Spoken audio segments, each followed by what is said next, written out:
আজকে থেকে ৫৫ বছর আগে যখন যুদ্ধে ঝাঁপিয়ে পড়েছিল, তাদের একটি প্রত্যাশা ছিল, আশা ছিল, আকাঙ্ক্ষা ছিল কিভাবে তারা নিজের দেশটিকে গড়ে তুলবে।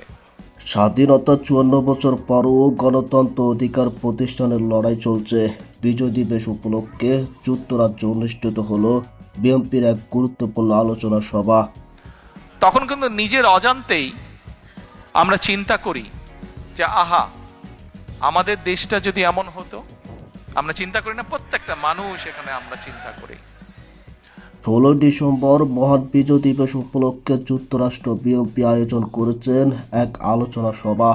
লন্ডনের সিটি প্যাভিলিয়নে এই অনুষ্ঠানে প্রধান অতিথি হিসাবে বক্তব্য রাখেন বিএনপির ভারপ্রাপ্ত চেয়ারম্যান তারেক রহমান।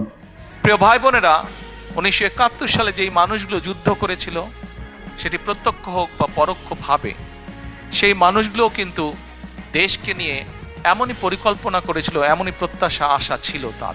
আয়োজনে শুরু হওয়া এই আলোচনায় সবাই উপস্থিত ছিলেন যুক্তরাষ্ট্র বিএনপির সংগঠনের নেতাকর্মীরা। বিজয় দিবসের মুক্তিযুদ্ধের চেতনা, বর্তমান রাজনৈতিক অবস্থা উঠে আসে সেখানে। মহান মুক্তিযুদ্ধই আমাদের শিখিয়েছে অন্যায়ের বিরুদ্ধে রুখে দাঁড়াতে। আজকের বাংলাদেশে গণতন্ত্র, ভোট অধিকার এবং গণতন্ত্র প্রতিষ্ঠাতা করাই আমাদের মূল দায়িত্ব। প্রবাসে থেকেও আপনারা বাংলাদেশের গণতান্ত্রিক আন্দোলনের শক্তি। বিজয় দিবস আমাদের অঙ্গীকার, একটি মুক্ত গণতান্ত্রিক বাংলাদেশের প্রতিষ্ঠান। আলোচনায় সবাই বক্তব্যরা বলেন, বিজয় দিবস শুধু স্মরণীয় নয়, এটি অধিকার আদায়ের পরিণয়।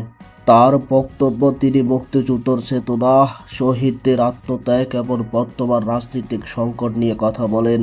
তিনি বলেন, মহান বিজয় দিবস উপলক্ষে যুক্তরাষ্ট্র বিএনপির এই আলোচনা সবাই নতুন করে গণতান্ত্রিক প্রত্যেককে সামনে এনেছেন।